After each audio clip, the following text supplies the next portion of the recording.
Javas detaļu pulēšana ir noslēgusies. Mums bija no Javas moldingi blaķenei.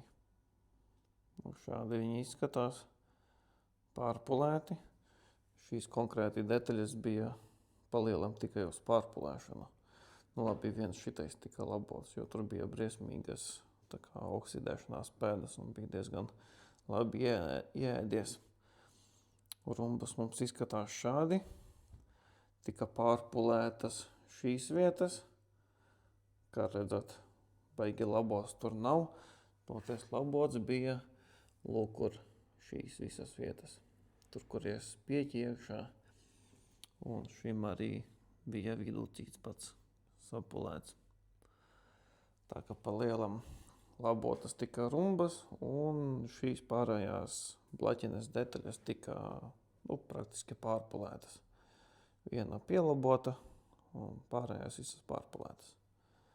Tā kā šādi mums izskatās smuks rezultāts.